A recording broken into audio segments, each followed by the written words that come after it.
Então, nessa ação penal 506-31-3017, continuar o depoimento do Dr. Roberto Teixeira. Tem um e-mail aqui, acho que é esse e-mail que o doutor se refere, se encontra no evento 1, anexo 227, um e-mail que o senhor Louveira encaminha para o senhor Demerval Guzmão, mas ele na verdade encaminha uma mensagem que o doutor teria encaminhado ao Paulo. Imagino que esse Paulo seja Paulo Melo. E consta lá, segue os valores ITBI, tabelião, registro, total. Aí mais ainda, há necessidade de valor, se possível em dinheiro, no montante de R$ 191.978, para completar a comissão da corretora Edna Castro. É essa a mensagem que o doutor se refere? Exatamente, é sobre isso que eu me refiro. Foi um e-mail oficial, a Edna ela cortava o cheque deste valor e pediu que, ao invés de ser em cheque, ela gostaria que fosse em dinheiro. Eu só fiz o favor para ela de solicitar que fosse desta forma e não da forma como havia sido pago anteriormente. É isso. Quanto foi o valor da comissão da senhora Edna? Consta no contrato, eu não saberia dizer agora. Até porque, inclusive, o corretor ele pode cobrar não exatamente e somente para os valores que estão postos lá de percentuais no CRES. Pode cobrar 1, 2, 3, 4, 5, 6, 7, 8, 9%, da forma que aproverem em função do negócio. Eu não sei como é que foi isso. O doutor não se recorda qual foi o percentual da comissão contratada? Não me recordo. Isso está no processo. A quantidade de obrigações do prometente comprador era grande, era um rol grande. Era uma quantidade enorme, porque nós tínhamos que individualizar todos os valores para todas as pessoas, os valores que iriam para pagar a prefeitura, o valor dos débitos da prefeitura, os valores que iam para os executores em ações que haviam contra a ASA. Era uma quantidade grande, aí eu não me lembro, não. É só consultar. Perfeito. Nesse mesmo documento do evento 1, anexo 227, que é um relatório de análise de mídias apreendidas na DAG, há uma tabela na folha 51, em que aponta comissões para a senhora Edna em duas oportunidades. Uma comissão de 480.021, que é correspondente a que se encontra no contrato, e depois abaixo uma referência a um outro valor de 191.978, correspondente àquele valor em espécie mencionado na sua mensagem. Não era um valor pago adicional em relação àquele contratado? Excelência, a única coisa que eu posso afirmar para o senhor é que, enquanto advogado, eu posso me responsabilizar pelos documentos que eu fiz. Se outros documentos, outras mídias e outras informações que os senhores podem ter obtido de outra forma, não sou responsável. Eu atuei apenas, então, somente enquanto advogado. A minha atuação está ali, cingida a essa atuação. O resto, eu não sei de absolutamente mais nada. O senhor conversou a respeito desse imóvel da aquisição com o senhor Marcelo Odebrecht? Nunca. O senhor teve conhecimento, eventualmente, que a Odebrecht é que estaria arcando com o custo dessa aquisição? Não, a única coisa que eu soube é que o Paulo Melo, desta OR, que seria Odebrecht Realizações, que era o braço imobiliário deles, havia entrado em contato conosco, como eu já relatei, e na hora eles indicaram essa empresa DAG para poder lavrar esses documentos. Para mim isso era absolutamente normal. É muito comum você, no final de um processo de uma aquisição de imóvel, aparecer uma segunda pessoa, uma terceira pessoa adquirindo, por conta das negociações que essa pessoa possa ter feito com o prometente comprador. Isso é absolutamente normal dentro do direito imobiliário. O senhor tratou com o senhor Antônio Palocci sobre esse imóvel? Não. Não conversou com ele? Não. O senhor mencionou então que foi adquirido esse imóvel pela DAG, por venda do senhor Glauco Costa Marques, e como houve desdobramento após isso? Não, simplesmente no momento que lavrou-se a escritura a favor da DAG, eu nunca mais tive qualquer relação com esse terreno, com esse negócio. Eu fui até o momento da lavratura da escritura. Lavrou-se a escritura, findou-se ali o meu trabalho jurídico, que é aquilo que me vinculava a este assunto. E terminou ali, não soube absolutamente mais nada do que teria ocorrido depois ou não com o imóvel. O doutor teve conhecimento que esse imóvel foi oferecido para a implantação ou instalação do Instituto Lula depois? Como eu havia dito, quando o Paulo Melo conversou comigo, ele havia aventado essa hipótese de que poderia ser para isto e dito que seria feito um pool de empresas que eventualmente iria adquirir um pool de empresas que iriam fazer um fundo e que esse fundo cuidaria da implantação do Instituto Lula e do acervo presidencial. Essa é a informação que eu tive. E depois soube mais na frente, até por conta da própria imprensa, né, de que o Instituto teria recusado o imóvel. É isso que eu sei. Mas a minha atuação, Excelência, foi até a lavratura da escritura. Lavrou-se a escritura, acabou. Tanto é verdade, veja bem, surgiu a notícia, a informação, de que foram de 15 a 20 ou 2 ou 3 dezenas de imóveis que foram oferecidos ao Instituto Lula para esse mesmo objetivo. O senhor vai encontrar meu nome apenas nesse daqui, porque nesse é que houve necessidade de trabalho jurídico. Os demais, eu nunca apareci, nunca ninguém me perguntou, eu não soube, até hoje não sei onde foram buscar esses outros imóveis. Então a minha atuação é isso daqui. Instituto Lula só está relacionado com a minha pessoa por conta desse trabalho jurídico que eu fiz, neste imóvel. Se não fosse isso, eu estaria fora. O doutor chegou a conversar com o ex-presidente Luiz Inácio sobre esse imóvel? Não, senhor. Não, senhor. Lembrando que, no ano de 2010, o presidente nem exercia o mandato dele. Imagine a quantidade de pessoas de trabalho que ele tinha. Então ele morava em Brasília e eu morava em São Paulo. A dificuldade de contato é muito grande. O doutor chegou a oferecer esse imóvel, tratar com alguém, vamos dizer, ligado ao ex-presidente, por exemplo, o senhor Não, senhor. Eu não ofereci a ninguém. Ao contrário, como eu disse, já repeti, já uma vez, eu fui instado nesse assunto e o nome Instituto apareceu nesse primeiro momento, quando o Paulo falou, e no primeiro momento lá atrás, quando o próprio José Carlos Molay falou que estavam buscando alguma coisa nesse sentido. O doutor chegou a tratar com a senhora Marisa Letícia sobre esse imóvel? Também não. O senhor Glauco Costa Marques, que esteve depondo aqui dias atrás, mencionou que um desses contratos de compra e venda teria sido assinado com data retroativa. Isso aconteceu mesmo? Absolutamente. Não se faz, a documentação é assinada com a data da execução dele. Isso não existe. O doutor tem alguma ideia porque ele teria faltado com a verdade em relação a isso? Ou ele teria se equivocado? Saberia explicar? Eu fico até... Não, eu não tenho ideia. E fico até querendo entender o que possa ter passado na cabeça dele para ele fazer uma afirmação desta. Ele deve ter algum outro tipo de interesse que não confessável para que isso só possa servir. Eu não tenho ideia do que seja. Ao contrário. Aquele contrato de opção de compra entre a ASA e o senhor José Carlos Molay, que consta nos autos, ele está assinado pelo senhor,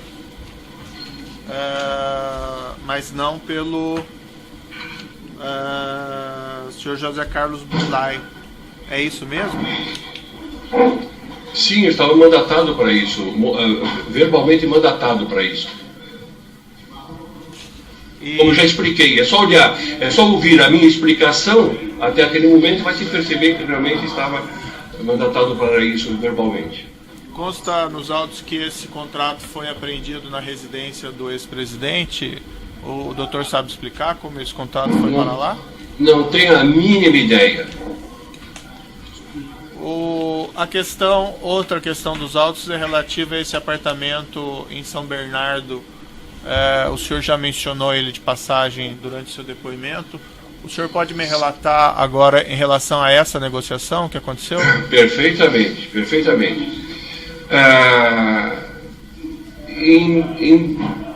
Parece que foi... Deixa eu só verificar a anotação aqui. Em março de 2010, o GSI, o Gabinete de Segurança Institucional, recebeu uma notificação do proprietário do imóvel vizinho, vis-à-vis do apartamento do presidente, que estava alocado para eles, e nessa notificação ele informava que haviam recebido uma proposta de venda por um valor fixo e que eles estavam então oferecendo ao GSI que exercesse o direito de preferência sob pena de vender esse imóvel para uma terceira pessoa, que obviamente nós não ficamos sabendo quem era naquele momento. Este documento me foi submetido para análise enquanto advogado.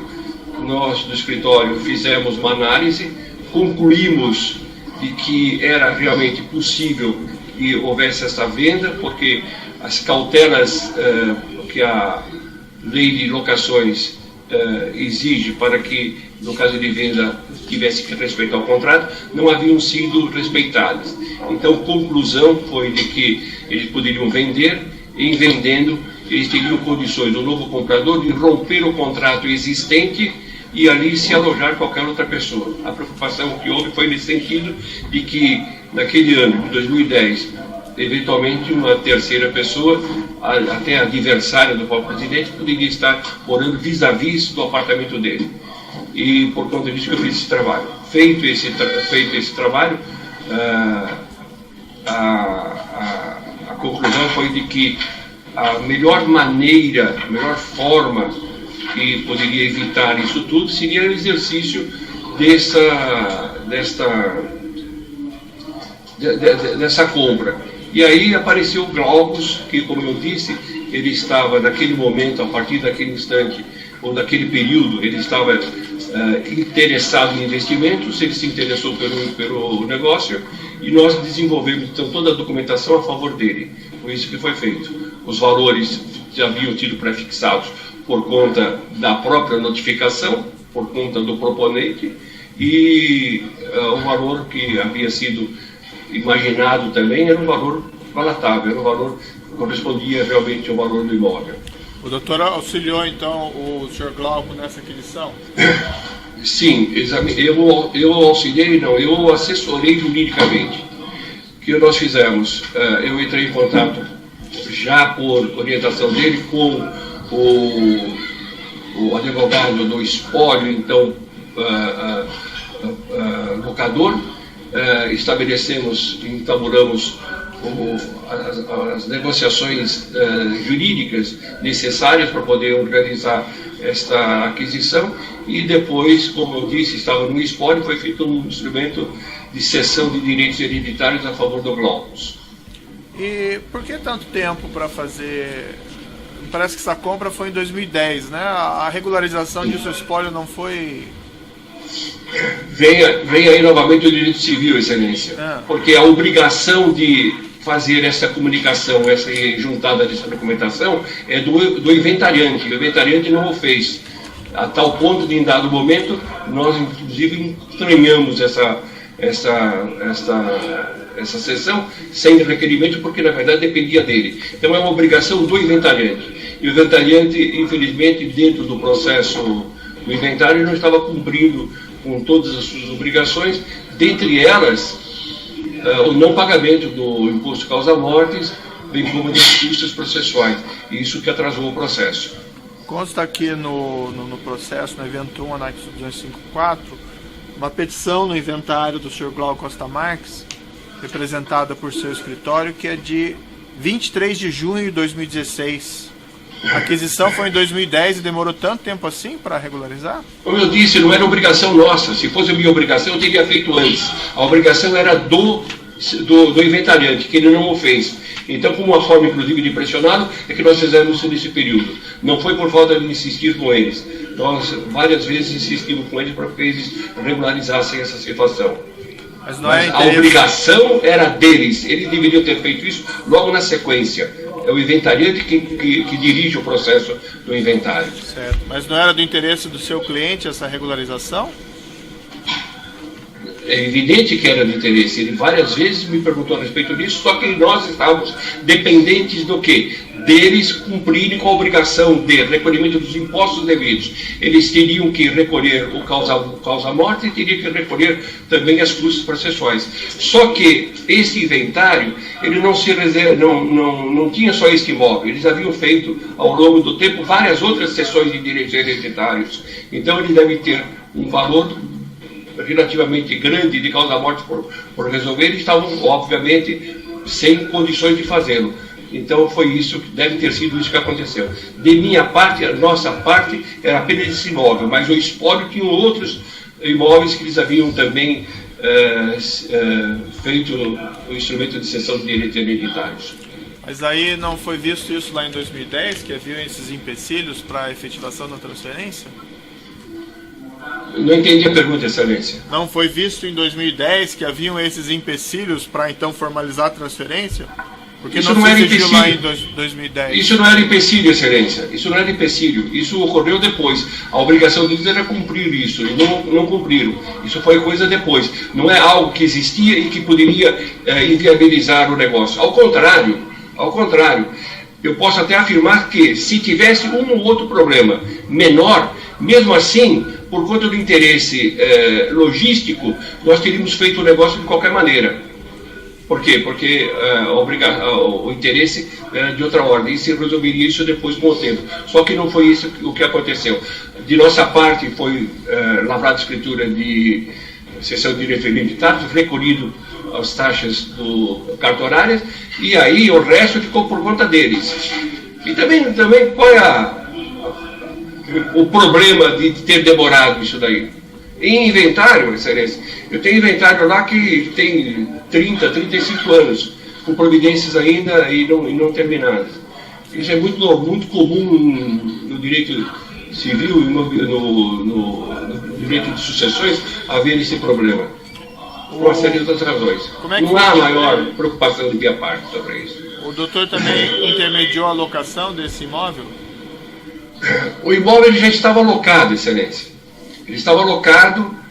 Ocorre que a locação do espólio, do então, à época já espólio, a favor do GSI,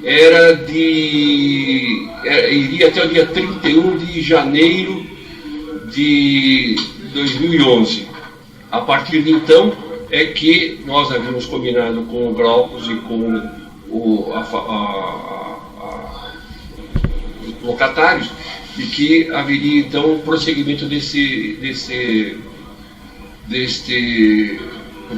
instrumento de locação. Foi isso que nós fizemos. Quando o senhor fala locatário, o senhor se refere a quem? Com quem que o senhor... Marisa Letícia Lula da Silva.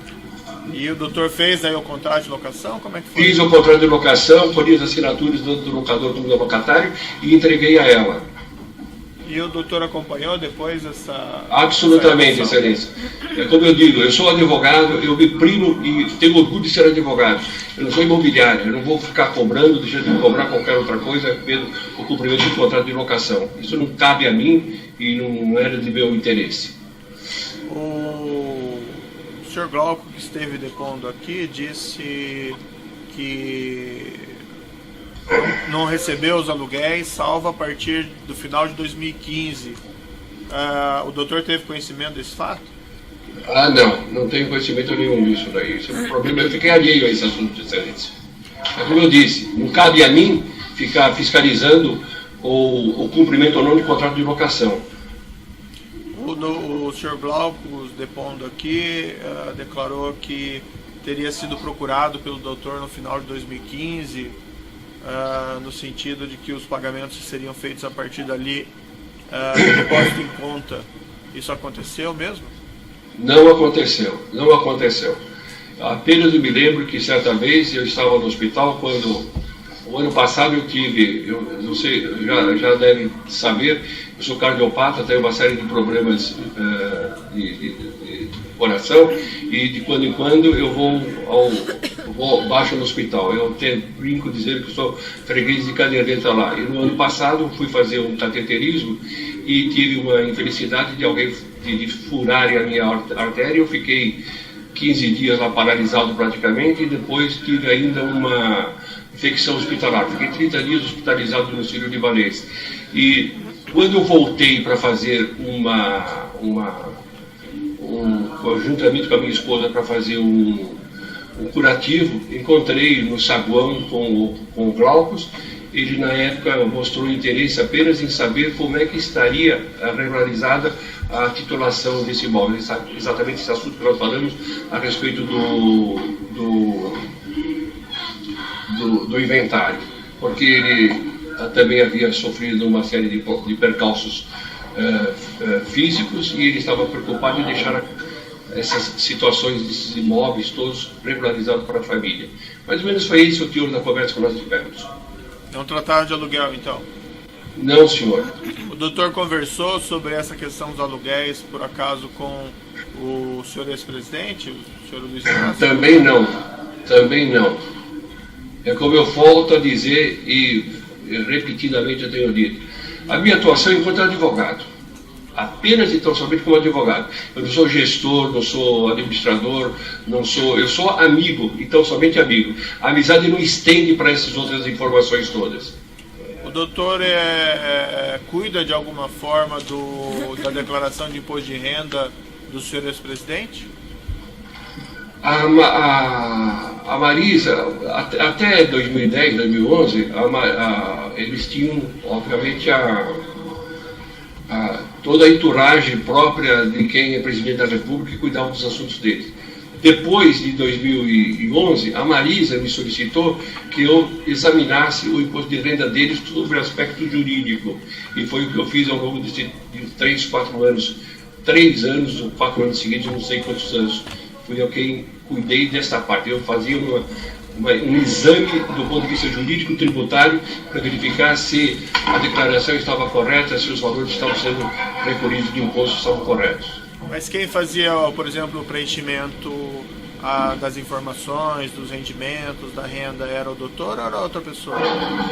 Não, há um contador que presta serviços eventuais, e eu chamava esse contador, e ele fazia esses preenchimentos todos, porque eu, como brinco de quando em quando, eu sou do século passado, mas sou da primeira metade do século passado, ou seja, essa tecnologia toda eu não consigo alcançar completamente. Então, esse contador que fazia essa parte, eu examinava o aspecto legal e principalmente tributário, e imediatamente era protocolado na Receita a declaração de imposto de renda deles. Quem que é esse contador? É de uma empresa chamada JML. E o nome dele é algum contador João. específico? João. Consta na declaração de imposto de renda do senhor ex-presidente o pagamento desses aluguéis relativamente a esse imóvel. Esse dado, essa informação passou pelo doutor de alguma forma? Constou no imposto de renda porque existe. Como é que, desculpe? Constou no imposto de renda porque existe, porque o contador, a pessoa, quando ele vai montar o imposto de renda, ele recolhe todas as informações que são importantes para a declaração de imposto de renda. Com certeza, isso também é uma informação importante. Eu me lembro perfeitamente, por exemplo, que o presidente mais a dona Marisa, porque o presidente não se envolvia nisso, ela tinha 2 imóveis em São Bernardo que eram locados, e a imobiliária oferecia para eles, no final do ano, um reporte de quanto que havia sido recolhido ou não de locações. Perfeito, então, mas a pergunta que eu fiz ao doutor é se essa informação relativa ao pagamento desses aluguéis, se esses documentos passaram pelo doutor até o contador ou o doutor preencheu essas declarações? Isso é juntado, essa documentação é reunida e a um só tempo posto na mão do contador. O contador faz a declaração de imposto de renda, eu examino por esse aspecto, como eu digo, do ponto de vista tributário, e é protocolado. Então, se constou, é porque existe, porque passou pela mão do contador. Perfeito. E era o doutor que... A quantidade de informações são grandes, excelência. Eu não me lembro a quantidade de papéis que estavam lá dentro, mas com certeza estava dentro, sim. Certo. Não sei se eu entendi bem, mas então era o doutor que reunia essa documentação antes de encaixar? Não era eu que reunia, excelência. Várias pessoas que tinham informes e que participavam direto e indiretamente dessas questões da baliza, é que encaminhavam a documentação. Você põe numa pasta, no momento certo, você abre aquela pasta e a pessoa vai montar, quer dizer, vai organizar aqueles documentos e organizar a declaração de imposto de renda. É isso que é feito. Como eu faço na minha casa, eu pessoalmente, o que eu faço? Ao longo do ano eu vou juntando essa documentação e no final do ano eu entrego para o computador para ele fazer essa pasta, esses documentos da declaração do ex-presidente passavam pelo doutor ou não? Passavam esses documentos, passavam sem uma análise mais aprofundada de minha parte, apenas a existência deles e a entrega para o computador para ele que organizasse e arquivasse corretamente. Certo. É isso. Os princípios são esses, esclarecimentos do juízo, eu passo ao Ministério Público. Eu vou interromper pelo tamanho do vídeo, daí nós abrimos